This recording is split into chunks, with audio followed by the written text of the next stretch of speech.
personal opinion. That may not be yours or the world, but that's all good. My name is William Sims, and I'm from Brooklyn, New York, Bed-Stuy. And I live currently right here in the great city of Newark, New Jersey. I've been called a lot of things. Entrepreneurial, a go-getter, aggressive, well-traveled. I hope they would say I'm a fun guy. I love to laugh and I love life. And yeah, I think that they would say that, people that know me well. And what they actually gonna say, well, they can call me all kind of things, but that's on them. It's definitely a type personality most of the time, but I can also like contain it. And a lot of time what I'm doing is I'm containing that A part of me on purpose, because I know I can be. There's such thing as overly aggressive and overly overbearing. You know, there's a certain part of me that can be that way, and that's not good. So I contain that, that part of me. But I can be super aggressive, yeah. And I am most of the time, and most of my life I'm like that. But I know that there's times I need to just be like, yo, let me chill out. I like being able to, as they say, quote unquote, be your own boss. I love that feeling. I think that that's the only way that it may not be ultimately, maybe there are other things I'll do in life. But for me, for most of my adult life, I've only worked for me. And I find that is what makes me satisfied.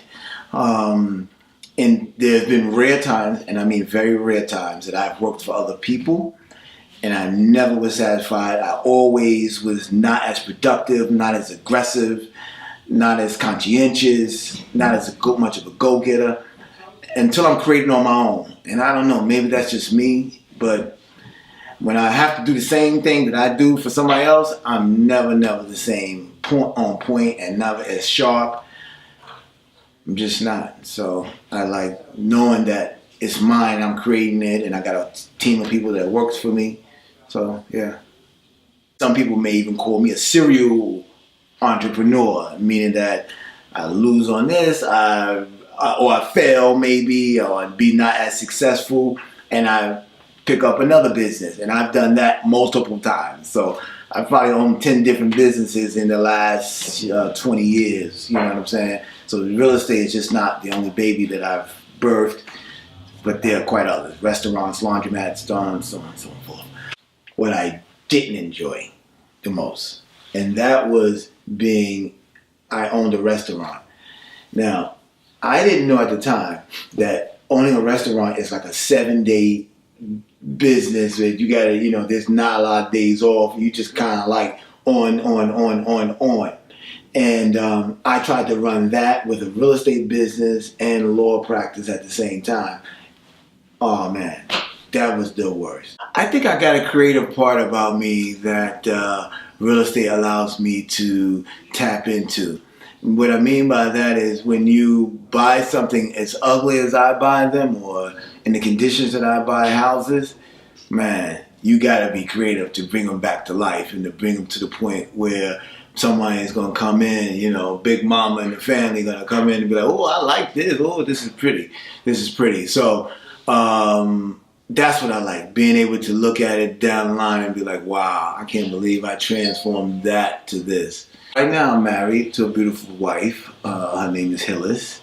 And we've been married about 13, 14 years, something like that. I know I'm supposed to know. But yeah, so I'm married and I have one child from that marriage. But I have 3 other kids. So those are that are not from that marriage. So I have 4 kids together, 3 boys and 1 girl. So that's my little nuclear part right there. But then I also very proud to say I still have my parents alive, man. My mother, my father. They live in Brooklyn, Bed-Stuy still, to this day. And a brother and a sister. So, and then when you go beyond that, then I got cousins and nieces, nephews, and then it gets bigger and bigger and bigger, and aunts and all that, We just lost my grandfather of 90, I believe it was 91 or something like that, or 92 years old. We just lost him like a year ago, and he was kind of like the matriarch, is that? Or is it the patriarch? I don't know. Whatever's the head of the household, the head of the family, he was that man. And everybody came from him that's, you know, and he's got a lot of nieces and nephews and grands and great-grands and great-great-grands that was present at his funeral when he passed. So it's a lot of us up here. And I would like to be as respected and loved and productive as my grandfather was, just being the man, you know what I'm saying? And family love and respect him over all those generations, you know, the great-grands, the grands, the great-great-grands, the grandkids, which I was, all his kids, nieces. I mean, it was incredible, man. I mean, the amount of people that we looked at that he had that came from his lineage, just from him, it's a crazy number, you know. Something that brings me joy. Going to my son's track meet and seeing him win a race brings me joy. I got kids that live not with me but out of state, getting a call. Hey, Dad, I'm not calling you for money. I'm just going to say, hey, Dad, what's up? That brings me joy. You know what I'm saying? Little things. I am a big advocate of winter sports, namely and most particularly snowboarding. Although I'm 53 now, I've been snowboarding for many years, and I think on a pretty high level. And so yeah, I get together with people every year for the last 20 odd years, 25 years, maybe, something like that, where I'm part of an organization called the National Brotherhood of Skiers, and there's some black folks. And we get together every year in some cold place in Colorado, California, Canada, and you know, from 1,000, 5,000 people, and we take over a mountain and ski and snowboard. So yeah, if you ask me what I love to do the most, I love that time period in my life when I'm on a mountain. So every winter I try, although time doesn't permit, I do try to snowboard as much as I can every winter, and I haven't stopped, and I'll die. That's when I'll stop. My role models are probably personal friends of mine. Role models are people who I've gone through life with, and I see their life, and I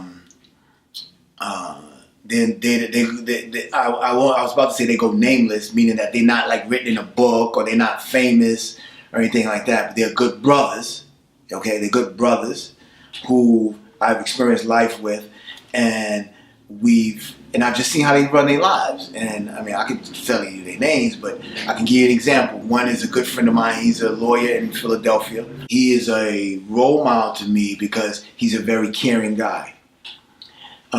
He cares about his community, cares about his people now, and he's a criminal defense attorney, but a lot of stuff he does for free. We tell him that he's underpaid because he ain't trying to hit the people in the head, because he's just a good dude. You know what I'm saying? That's just how he is. So he's a role model of mine, of a person who don't have no bad nothing in his heart. He's just trying to just do right, just trying to help people. And I admire people like that, because a lot of people's lives is like that. Mine ain't like that. Mine is like this. Like that. That's how my life flow. And I know that. Maybe that's what I wish I had known, that it's just going to be bad. And then maybe one day it's going to maybe be good. Because my life is always like that, bro.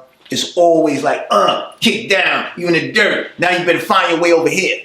And you know what this funny, interesting thing is? That and I ain't trying to be religious, but if you just keep it faithful, a lot of times, man, it works out. If you be faithful, you understand?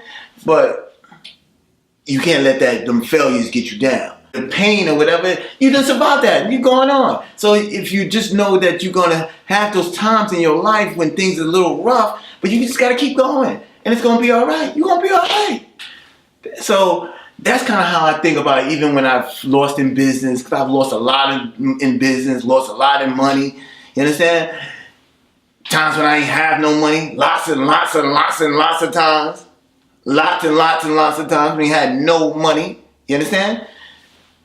But I'm still here, and I'm still breathing, and I hope healthy, and hopefully there's a tomorrow for me. But the point is that despite all those things, if I had known that, you know, sometimes I wish I had the strength, because sometimes I felt like I didn't have the strength to move on. But I did. Because I know, although I fucked up over here, I can make it right over there. You understand? And so, to me, if I know that, then I'm fine. Okay, yeah, I screwed up. Will, you screwed up. He was an asshole with that situation. You have tomorrow, you can go and apologize. You understand? Or you can say, I'm sorry. Or you can find some way to make it right. And that is what I like about tomorrow and the future. Favorite song. Man, I probably got a lot of those, man. How could you want one song when we got all this hip hop out here, and R&B and jazz, blues, gospel? Man, that's not a fair question, brother. Oh boy. But yeah, Michael Jackson's the man, and let's just go with Beat It, man. Beat it, beat the system, beat everything, just fight. Wow, that's a serious question. Wow. I can stand up. I'm always standing up. I look Google to be quiet.